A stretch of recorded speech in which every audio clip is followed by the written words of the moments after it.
अरे अरे बस करो, बहुत हो गया नहाना, अब घर चलते हैं, मुझे तो ठंड लगने लगी है। उसका इतना कहना था कि समायरा और नूर ने हाथों से ही उसके ऊपर पानी डालना शुरू कर दिया। तू बहुत जल्दी उकता जाती है, आज तुझे जाने नहीं देंगी। जब तक हमारा दोनों का मन नहीं भर जाता पानी में खेलने से, तब तक तू भी नहीं जाएगी। अभी समायरा इतना ही बोली थी कि नूर को पानी के अंदर किसी की आहट महसूस हुई, जिससे उसके चेहरे का रंग उड़ गया। वो थोड़ा पीछे हटी। उसने एक बार समायरा को देखा जो फलक के ऊपर पानी डाल रही थी। नूर की बेचैनी उसको दिखाई नहीं दे रही थी। देखते ही देखते नूर को किसी विचित्र शक्ति ने पानी के अंदर खींच लिया। पानी में तेज शोर हुआ तो फलक और समायरा ने पीछे मुड़ के देखा। अब सिर्फ नूर के बाल ही उनको नजर आ रहे थे, जो पल भर में ओझल हो गए। अरे ये नूर कहाँ गई? नूर कहाँ गई? हाँ नूर कहाँ हो? कहाँ हो तुम? अरे मजाक मत करो, ऊपर आओ। देखो मैं जानती हूँ तुम हमारे साथ मजाक कर रही हो, अब और न सताओ और बाहर आ जाओ, जान हलक में अटक गई है। समायरा के बोलने का कोई फायदा नहीं था, क्योंकि नूर अब गायब हो चुकी थी। फलक और समायरा ऐसे खड़ी थी जैसे उनका सब कुछ खो गया हो। समायरा हिम्मत से काम लो, इस पानी में कब तक खड़ी रहेंगे? हमको बाहर निकलकर किसी से मदद लेनी होगी। नहीं नहीं, मैं अपनी सहेली के साथ यहाँ आई थी और उसी के साथ बाहर जाऊंगी पानी से। जब तक वो लौट कर नहीं आती तब तक नहीं जाऊंगी। समायरा के सिर पर जैसे पागलपन सवार हो गया। फलक हिम्मत करके उसको पानी से बाहर लाई। मेरी बात ध्यान से सुनो, वो तालाब के अंदर गायब हो गई है। उसके बाल देखे थे मैंने अंत में, ऐसा लग रहा था जैसे वो हमसे कुछ कहने की कोशिश कर रही हो। अब हमारे पास एक ही रास्ता है, हमें उसकी मदद लेनी होगी। उसकी बात सुनकर समायरा जैसे गहरी सोच से बाहर आई हो और उसको कोई तो अपनी सहेली तक पहुंचने का सुराग मिला हो। किसकी मदद? किसकी मदद की बात कर रही हो तुम? वो ही अघोरी। अघोरी? तुमने सोच भी कैसे लिया हाँ कि हम लोग उस अघोरी की मदद लेंगे? दूसरा कोई रास्ता है तुम्हारे पास? नहीं, पर उसको लेके ही अब घर जाएंगे, उसके पहले नहीं। अभी अघोरी के पास चलते हैं, इससे पहले गांव में ये बात फैल जाए। समायरा फलक को लेकर वहाँ से निकल चुकी थी। रास्ते में समायरा के पिता उन्हें मिले। अरे बेटा कहाँ जा रही हो तुम? अरे कब से तुमको ढूंढ रहे हैं। बेटा जी, खबर भी है आपको? क्या बोल के निकली थी आप घर से? याद है या फिर आपको याद दिलाएं हम? पिताजी याद है, बोल के निकली थी कि कल मेरा विवाह है, आज सहेलियों के साथ आखिरी शाम थी। हाँ तो बेटा जी अब बिता ली ना आखिरी शाम, चलिए अब घर चलें। तू चाचा के साथ जा, ब्याह की तैयारी कर, नूर को मैं ढूंढ के लाती हूँ। तुम्हें अकेले नहीं जाने दे सकती, मैं भी चलूंगी। पर कैसे? कल ब्याह है तुम्हारा, घर वालों को, बाकी के लोगों को क्या जवाब दोगी? वो देख लेंगे। हाँ ये क्या बातें हो रही भाई खुसुर फुसुर। हाँ चलो घर चलो। और बेटी फलक तुम भी अपने घर जाओ, तुम्हारे पिता परेशान हो रहे होंगे। बलवंत समायरा को घर ले आता है और समायरा कुछ नहीं कर पाती। फलक गहरी सोच में डूब जाती है और समायरा को जाते हुए देखने लगती है। उसे कुछ भी अच्छा नहीं लग रहा था। वो जाकर उसी तालाब के किनारे बैठ गई जहाँ से नूर गायब हुई थी। अब मैं अकेले क्या करूं? क्या कूद जाऊं इस तालाब में? या तो अपनी सहेली को ढूंढ कर ले आऊंगी या फिर कूद के मर जाऊंगी। वो जैसे ही कूदने वाली थी तभी किसी ने उसका हाथ पकड़कर खींच लिया। तालाब में कूदेंगे तो साथ में कूदेंगे। अघोरी ने कहा था ये कुंड तालाब है, अब इसके अंदर जाना ही होगा। तुम क्यों आ गई? कल बारात दरवाजे पे खड़ी होगी, क्या जवाब देंगे तेरे घर वाले उनको? वो देख लेंगे बाद में। सुबह तक हम कुंड तालाब से बाहर आ जाएंगे। अब आंखें बंद कर और लगा दे जान की बाजी। दोनों सहेलियां हाथ पकड़ती हैं और तालाब में कूद जाती हैं। नीचे जाते जाते उनकी सांसें अटक जाती हैं। उस अघोरी ने झूठ कहा था, ये कुंड तालाब है। कोई कुंड तालाब नहीं है ये, यहाँ सिर्फ पानी है। अब हम मरने वाले हैं, ईश्वर को याद करते हैं।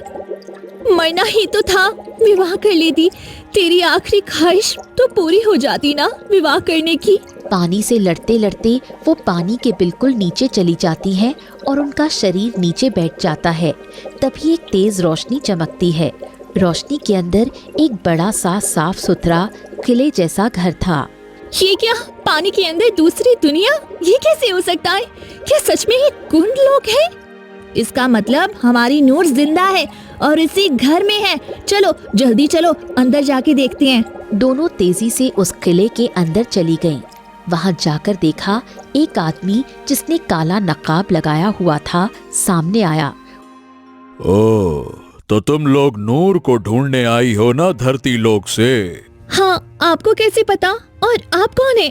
क्या आपको पता है हमारी सहेली कहाँ है? वो इसी दुनिया में रुकी हुई है ना? मेरे साथ आओ। दोनों को थोड़ा सा तो विचित्र लग रहा था ये आदमी, परंतु उसके पीछे जाने के सिवा उसके पास कोई दूसरा रास्ता नहीं था, इसलिए चुपचाप दोनों उसके साथ चली जाती है।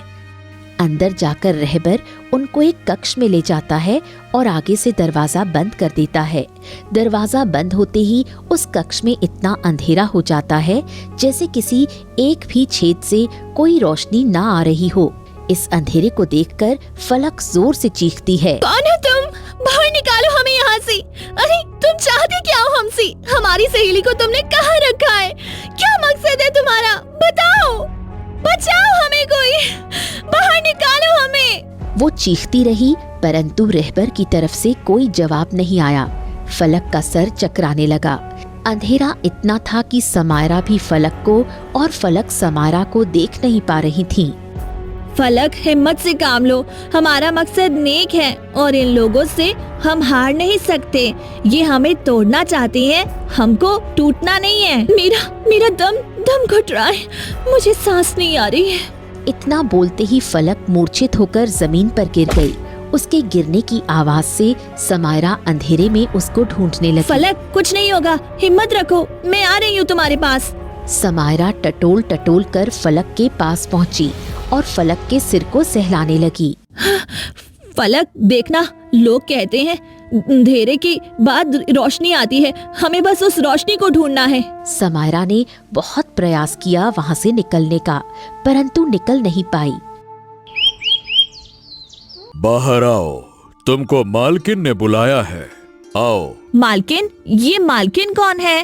रहबर ने कोई जवाब नहीं दिया। समायरा ने फलक को सहारा दिया और दोनों गिरते पड़ते हालात में बाहर आ गईं। बाहर की रोशनी कम ही थी, फिर भी कम रोशनी देखकर ही उनकी आंखें चौंधिया गईं और जब पूरी आंखें खोलीं तो दोनों को अपनी आंखों पर यकीन नहीं हुआ। नूर एक बड़े से सिंहासन पर बैठी थी। फलक, देखना, हमारी सहेली मिल गई। यहाँ हमारा हाल भूख और अंधेरे से खराब हो गया और तुम यहाँ आराम से बैठी हुई हो। अरे कैसी सहेली हो तुम, देखने भी नहीं आई। मेरा घर पसंद नहीं आया? तुम्हारा घर? हाँ, मेरा घर, यही तो रहती हूँ मैं पिछले 20 वर्षों से। 20 वर्ष की तुम हो भी नहीं। मजाक करने के लिए पूरा जीवन पड़ा है। अभी घर चलती हैं, सब परेशान हो रही होंगी और तुम तो जानती ही हो, आज समायरा का विवाह है। देरी हो गई तो बारात वापस चली जाएगी, फिर कभी उसका विवाह नहीं हो पाएगा।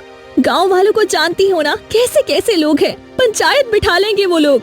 फलक की बात से नूर को कुछ फर्क नहीं पड़ा तो अमायरा को गुस्सा आया। वो फलक को वहीं छोड़ नूर के पास आकर खड़ी हो गई और उसको खींचते हुए बोली, नूर, बहुत हो गया मजाक, चल गांव चलते हैं। मुझे डर लग रहा है, क्या जवाब दूंगी बाकी के लोगों को। समायरा ने जैसे ही नूर का हाथ पकड़ा, नूर ने उसको जोर से धक्का दिया, जिससे अमायरा दूर जा गिरी। तुम दोनों पागल हो जो मेरे पीछे यहाँ तक चली आई। अरे मूर्खो, इतना नहीं समझ पाई? ये मेरी एक चाल थी तुमको यहाँ लाने की, और देखो तुम मेरे जाल में फंस गई। मुझे तो ये समझ ही नहीं आ रहा, तुम इतनी मूर्ख कैसे हो सकती हो? क्या कहना चाहती हो?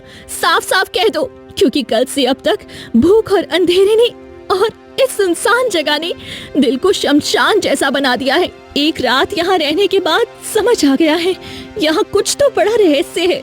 अब शुरुआत तुम ही कर लो। मेरा सच जानना चाहती हो ना? तो सुनो, मैं तुम्हारी सहेली नहीं थी और तुम यहाँ तक आ सको इसीलिए तुमको सहेली बनाया, ताकि समय आने पे तुमको यहाँ कैद कर सकूं। वैसे मूर्खता की हद होती है। 2 साल मेरी सहेली बनी रही, आज तक कभी ये भी नहीं पूछा कि मेरा परिवार कहाँ है और मैं तुम्हारे घर क्यों नहीं जाती? जहाँ तक मेरा अंदाजा है, गांव की सहेली एक दूसरे के घर आती जाती रहती है ना? क्योंकि तुम बोलती थी दोस्ती बस घर के अंदर तक नहीं जाएगी। अब मुझे समझ में आ रहा है तुम ये सब क्यों बोलती थी। अब मैं सच्चाई जानना चाहती हूँ। बोलो, क्या रहस्य है तुम्हारा? क्या सच में तुम मेरी सच्चाई जानना चाहती हो? हाँ। ये बात 20 वर्ष पहले। माँ, कहाँ हो आप? देखो ना, बाहर कोई आपको बुला रहा है। अरे बेटा, कौन है? अंदर बुला लो। वो हमारा पड़ोसी है ना, उनके यहाँ कल विवाह है, जिसके लिए आपने मुझे लाल चुन्नी और पीला लहंगा बना के दिया। वो लोग आए हैं। अच्छा, तो बस विवाह का न्योता देने आए होंगे। नहीं माँ, वो आपसे कुछ बात करना चाहती हैं। मैं देखती हूँ। सावित्री उठकर बाहर चली गई। दरवाजे पर मोहनदास खड़े थे। बहन जी, एक जरूरी बात करनी थी आपसे। आपको तो पता ही है, परसों मेरे बेटे का विवाह था, परंतु अचानक लड़की बीमार पड़ गई और मर गई। अंदर आओ। सावित्री मोहनदास को अंदर बुलाकर लाई। परंतु अचानक लड़की बीमार पड़ गई और मर गई। हे ईश्वर, ये कैसे हो गया? देखो बहन जी, बीमारी, जिंदगी और मौत, ये तो ऊपर वाले के हाथ में है। अब गांव वाले तो यही कह रहे हैं कि विवाह में सुख नहीं लिखा था, इसीलिए लड़की मर गई। गलत जगह विवाह होने से बेहतर है कि इंसान मर जाए। कई घरों में हम अपने पुत्र का रिश्ता लेकर गए, परंतु कोई भी मान नहीं रहा विवाह के लिए। इस गांव में सबसे ज्यादा तो नहीं, पर अच्छे लोगों में हम आते हैं। हाँ, सही कह रहे हो। तुम लोग तो बहुत जमीन वाले हो। फिर क्यों कोई अपनी बेटी नहीं देना चाहता आपके घर में? पता नहीं, इसीलिए मैं आपके घर आया हूँ। क्या आप नूर का विवाह मेरे पुत्र से करेंगी? क्योंकि मैं आपको जानता हूँ, आप पुरानी बातों को नहीं मानती। आप पे कोई जोर जबरदस्ती नहीं है। आप चाहे तो मना भी कर सकती हैं, परंतु मैं चाहता हूँ कि मेरे पुत्र का विवाह उसी मुहूर्त में हो जो तय हुआ था, और मेरा पुत्र भी होने वाली पत्नी के अचानक मरने से सदमे में आ गया है। उसको भी गम भुलाने में आसानी होगी। इसमें सोचने समझने वाली कोई बात नहीं है। मैं इस विवाह के लिए तैयार हूँ।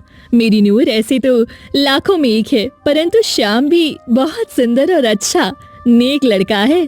हम इस विवाह के लिए तैयार हैं। और इस तरह नूर और श्याम का विवाह हुआ। 4 साल बीत गए। एक दिन नूर अपने घर में बैठी श्याम की प्रतीक्षा कर रही थी। तभी श्याम का दोस्त बलवंत वहाँ आया। अरे भाभी, आप अपने घर का रास्ता भूल गई हैं क्या? बिल्कुल सामने घर है और कभी घर भी नहीं जाती हैं। आपकी माँ बोल रही थी एक दिन मेरी पत्नी से। क्या बताऊं भैया, श्याम जी देर से घर लौटते हैं, सुबह सुबह निकल जाते हैं, घर में कोई नहीं होता है। इतनी बड़ी हवेली है, अब मैं घर जाऊं तो इस घर में कौन रहेगा? वैसे एक बात तो है, आपकी किस्मत बदल गई है। इतने बड़े घर की बहू बन गई। आपके यहाँ तो अनाज भी 6 महीने का 12 महीने खाना पड़ता था। सच कह रहा हूँ ना? नूर को ये सारी बातें अच्छी नहीं लगी, फिर भी उसने कुछ नहीं कहा। वैसे भाभी, आपके दिल में कभी ख्याल नहीं आता कि इतने सारे पैसे लेकर कहीं भाग जाएं? अरे ये मेरे पति हैं, मैं उनके पैसे लेकर कहाँ भागूं? उनका जो है वह मेरा अपना ही है। मेरे अलावा उनका कोई भी नहीं है। बाबूजी भी जब से गए हैं तब से सारी जिम्मेदारी इन्हीं के ऊपर आ गई है। बलवंत वहाँ से चला गया और घर आकर अपने छोटे भाई सोहम से सारी बात कही। क्या कहना चाहते हो? साफ साफ कहो आप। अरे सोचा था कि नूर से विवाह करूंगा, पर नूर की माँ ने सही जगह हाथ मार लिया। समय से पहले ही श्याम से उसका विवाह कर दिया। अरे जब तक हम खाने कमाने लायक हुए तब तक श्याम ने बाजी मार ली। नूर, अरे नूर जैसा उसका नाम है ना, उससे भी कहीं ज्यादा नूर है उसके चेहरे पे।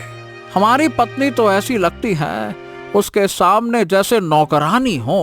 अरे भाई देखो, जिसके पास जैसा धन वैसी तकदीर। अब जितना हमारा काम है ऐसी हमें पत्नी मिल गई, और वैसे भी माँ मेरा विवाह करने को बोलती थी नूर से। आप क्यों इतना जल रहे हो? मुझे तो कोई फर्क नहीं पड़ा नूर से, उसके विवाह से, उसके पति से। आपको क्यों इतना पड़ रहा है? अरे देख, तेरा विवाह करने का माँ बोलती थी, बड़ा मैं था, इसीलिए विवाह के बारे में कि नूर से मेरा विवाह हो जाए मैं ही सोचता था। मैंने ही सपने पाल के बैठे थे, क्या कहूँ मैं। बलवंत अजीब सा मुंह बनाकर बाहर की ओर चला गया। वो अपनी जलन को छुपा नहीं पाया। कुछ तो चल रहा था उसके मन में। वो चलते चलते घर के बाहर आ गया और एक जगह बैठ गया। ये नफरत की आग इतनी जल क्यों रही है? मेरे मन में ऐसा लग रहा है कि मैं क्या कर डालूं। अरे जिस लड़की को पसंद किया उसी का विवाह बिल्कुल घर के सामने हो गया। दूर होता तो उसकी खुशी से फर्क नहीं पड़ता, आंखों के सामने अपने प्यार को किसी और के बाहों में किसी और के साथ। तभी उसकी नजर शाम पर पड़ी, जो बड़े सुकून से घर की ओर जा रहा था। ये होता है सुकून। हाँ, जब पैसा और पत्नी दोनों अच्छे हों तो मर्द के चेहरे पर सुकून उभर ही आता है। ससुरा, ये सुकून तो हमें कभी नसीब नहीं होगा। घर जाओ तो हमारी पत्नी की शक्ल कुछ तो बुरी है ही, और कुछ वो बुरी बना लेती है मुझे देख के। अब इंसान करे तो करे क्या? इंसान अपना दुख तो सह ले, पर ससुरा इस श्याम का सुख सहा नहीं जाता मुझसे। बलवंत अपना गुस्सा सह नहीं पाया। वो अपनी जगह से उठा और उसने शाम के सिर पर एक ईंट से वार किया, जिससे शाम एक बार में ही गिर गया। बलवंत का गुस्सा इतना बढ़ गया था कि उसको ये पता ही नहीं लगा कि वो क्या कर रहा है। देखते ही देखते उसने शाम के सिर पर कई बार ईंट से वार किया और शाम मर गया। उधर नूर अपने घर के द्वार पर खड़ी अपने पति के आने का बेसब्री से इंतजार कर रही थी। आज इतना समय हो गया, अब तक तो आ जाना चाहिए था श्याम जी को। मुझे बहुत फिक्र हो रही है। वो तो कहीं रास्ते में रुकते भी नहीं है। एक बार देख के आती हूँ गांव के बाहर। जब तक आएंगे नहीं मुझे चैन नहीं मिलेगा। नूर का दिल अब पूरी तरह से बेचैन था। वो घर से निकलकर गांव की गलियों से होती हुई गुजरने लगी। उधर बलवंत शाम के पास खड़ा सोच रहा था। हे ईश्वर, ये मैंने क्या कर दिया? ये तो ससुरा मर गया, अब मैं क्या करूंगा? अरे छोड़ो इसको, भागो। वो उसको छोड़कर भागने लगा। तभी नूर भागते हुए आई।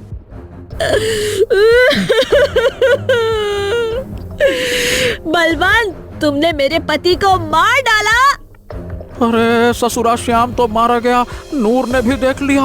अब तो ये मुझे सजा दिला कर रहेगी। अब मैं क्या करूं, क्या करूं, क्या करूं, क्या करूं? ऐसा नहीं हो सकता। आप मुझे छोड़ के नहीं जा सकते। मैं आपको खो नहीं सकती। आपके सिवा मेरा दुनिया में कोई भी नहीं है। मेरा सुहाग गुजर नहीं सकता। उठिए, उठिए, उठिए। हाँ, अभी ये जब तक अपने विलाप में है तब तक तो ठीक है। जब ये होश में आएगी तो मुझे सजा जरूर दिलाएगी। इसका कुछ ना कुछ तो करना पड़ेगा, करना पड़ेगा। क्या करूं, क्या करूं, क्या करूं? वो भागकर सोहम के घर आया। हाँ, सोहम! अरे सोहम, दरवाजा खोल! अरे सोहम, दरवाजा खोल! अरे कौन है इतनी रात को? अरे दरवाजा खोल जल्दी से, आवाज मत कर, जल्दी आ। क्या हुआ भैया? आप इतने घबराए हुए क्यों हो? मैंने श्याम का खून कर दिया। क्या? क्यों? ये आपने क्यों किया भाई? समय नहीं है मेरे पास। जल्दी चल, इससे पहले कि सुबह हो जाए और लोग जाग जाएं। मेरे साथ चल। अरे तो मैं कहाँ जाऊं?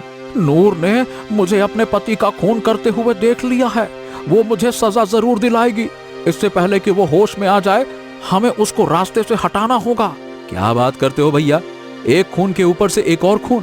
आसान है क्या ये सब? हलवा है क्या? आप कर सकते हो, मैं किसी का खून नहीं कर सकता। दिमाग खराब है क्या? अरे तो क्या अपने भाई को मरने देगा तू? खून के रिश्ते अब सफेद हो गए क्या? क्या बातें करता है तू रे? ठीक है भाई, चलो चलते हैं। अब जैसा आप बोलो वही करेंगे। आपको बचाने के लिए तो कुछ भी करूंगा। चलो। दोनों चलते हुए शाम और नूर के पास आए।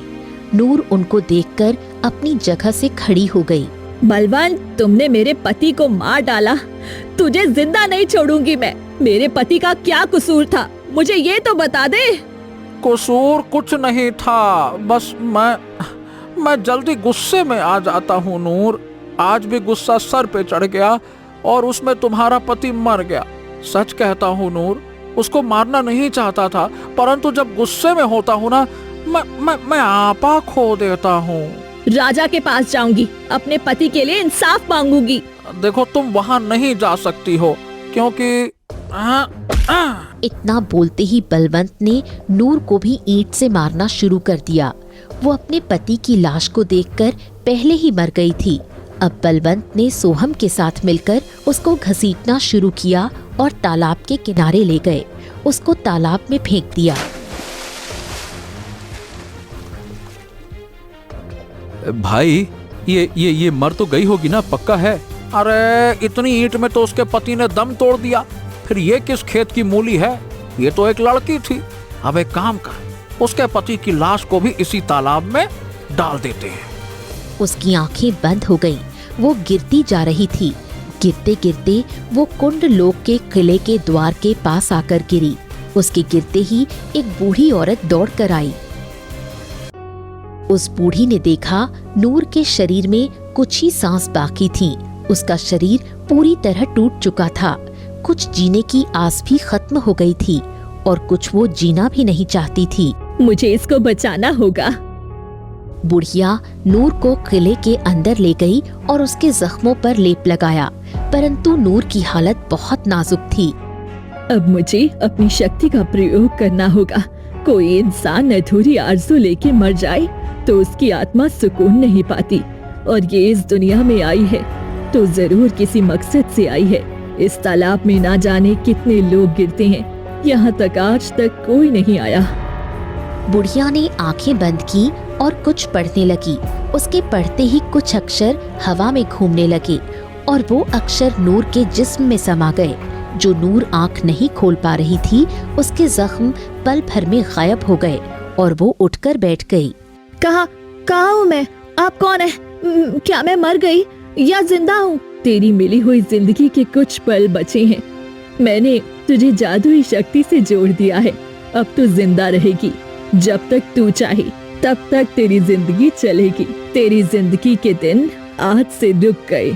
ना तुझे गर्मी लगेगी, ना तुझे सर्दी लगेगी, और ना ही तेरी जिंदगी बढ़ेगी जब तक मैं चाहूँ। मतलब तेरी उम्र आज यही रुक गई। तू 20 वर्ष की है ना, हमेशा 20 वर्ष की ही रहेगी।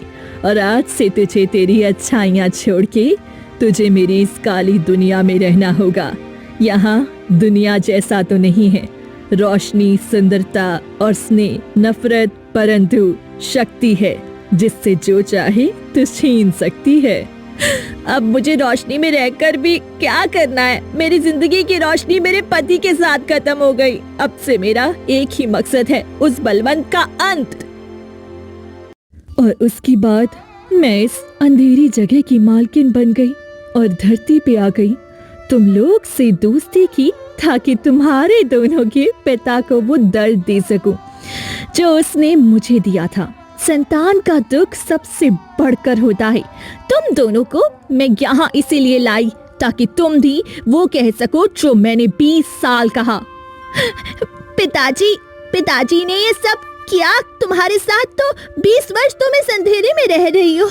हमारी एक रात में इतनी खराब हालत हो गई तो तुम्हारा क्या ही हाल हुआ होगा। मुझे ये कहते हुए शर्म आ रही है। सोहम, मेरे पिताजी, अब हम इससे आगे क्या कहें? तुम चाहो तो हमें अभी की अभी मार सकती हो, परंतु क्या पिताजी को एहसास भी है जो उन्होंने नूर के साथ किया है? मुझे नहीं लगता उन्हें एहसास भी होगा। वहीं बलवंत तालाब के किनारे खड़ा हुआ था। अघोरी उनके साथ था। तुम दोनों की बेटी आई थी मेरे पास। वो इस दुनिया में जाना चाहती थी। मैंने मना भी किया, परंतु वो नहीं मानी। मेरे द्वार पे बेटी की बारात खड़ी हुई है। मेरी बेटी के भतीजी इस दुनिया में चली गई। जो मैंने 20 वर्ष पहले किया वो आज मेरे सामने आकर खड़ा हो गया। अब मैं क्या करूं? अपनी पत्नी को, बेटी के ससुराल वालों को क्या जवाब दूंगा मैं, क्या जवाब दूं? भैया, अब गलती की है तो सुधारना तो पड़ेगा। अरे कैसे सुधार लूं गलती, कैसे सुधार लूं गलती को? नूर तो मर गई है, वो जिंदा होती तो उससे माफी मांग लेता। नूर जिंदा है और वही तुम्हारी बेटियों को अपनी दुनिया में ले गई है। अब वो तुम्हारा बदला तुम्हारी बेटी से लेगी। हाँ हाँ, वो जिंदा है, पर कैसे, कैसे जिंदा है? अघोरी ने सारी बात बलवंत को बता दी। हाँ, अब मुझे अपनी बेटी को बचाना है तो मुझे उस कुंड लोक में जाना होगा। अपनी बेटी को नहीं खो सकता। नूर से माफी मांग लूंगा, वो बहुत अच्छी है, उसका दिल बड़ा है, वो मुझे माफ कर देगी। मैं भी आपके साथ चलता हूँ, मेरी भी बेटी वहीं पे है।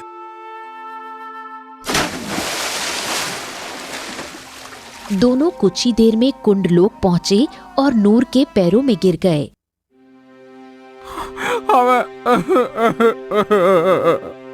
हमें माफ कर दो, हमें माफ कर दो। हमसे गलती हो गई थी, जो हमने किया वो जानबूझ के नहीं किया। बलवंत को अपने पाँव में झुका देख नूर को वो 20 वर्ष याद आ गए। एक एक पल कैसे जिए थे उसने ये दिन। वो गहरी सोच में थी। तभी बलवंत ने नूर के पैरों को खींचकर उसको गिरा दिया और उसके बाल पकड़कर बोला, अरे तुझे क्या लगा कि तू उस दिन जिंदा बच जाएगी और मेरी बेटियों को यहाँ ले आएगी और मैं तेरे पाँव में बैठ के भीख मांगूंगा? नहीं, मुझे पता था कि तू कितना घटिया इंसान है। जो तूने किया उसका तुझे अफसोस नहीं, खुशी होगी। आज तो तेरा अंत होगा। बलवंत ने उसका मुंह भींचने की कोशिश की। तभी समायरा ने रहबर से तलवार ली और उसी तलवार से अपने बाप का गला काट दिया और खुद भी घुटनों के बल बैठ गई। मैंने एक बेटी का फर्ज तो नहीं निभाया, परंतु एक इंसान का होने का फर्ज निभा लिया है। नूर, तुम्हारे साथ जो हुआ वो मैं लौटा नहीं सकती, परंतु आज से सारी जिंदगी इसी अंधेरे में रहूंगी और खुद को सजा दूंगी, ये सोच के कि जैसा कोई करता है उसका बदला इसी जन्म में उसकी संतान चुकाती है। 20 वर्ष में मैं भी बुरी तरह टूट चुकी हूँ, हर गम को सहते हुए। इन कुछ दिनों में तुमने मुझे सहेली का प्यार दिया, वो प्यार अपने साथ ले जाना चाहती हूँ और इससे मुक्ति पाना चाहती हूँ। अब अपने पति से मिलना चाहती हूँ। नूर ने वही मंत्र पढ़े जो बुढ़िया ने पढ़े थे और धीरे धीरे उसके अंदर से वो अक्षर निकल गए और नूर ने दम तोड़ दिया। उसकी दुनिया खत्म हो गई। सोहम, फलक और समायरा तालाब के बाहर धरती पर आ गए। अचानक हम यहाँ कैसे आ गए? वो दुनिया उस बुढ़िया ने नूर को दे दी थी। अब नूर ने खुद के लिए मौत को चुना, जिससे वो दुनिया खत्म हो गई और हम बाहर आ गए। बेटियों, मुझे माफ कर दो। मैं सही बताऊं, मैं भैया की बात में आ गया था। फलक और समायरा जैसे सोहम की बात सुन ही नहीं रही थी। उनकी आंखें उसी तालाब में नूर को ढूंढ रही थी, जैसे उनकी पूरी दुनिया उसी तालाब में खत्म हो गई हो। उनकी आंखों से आंसू बह रहे थे।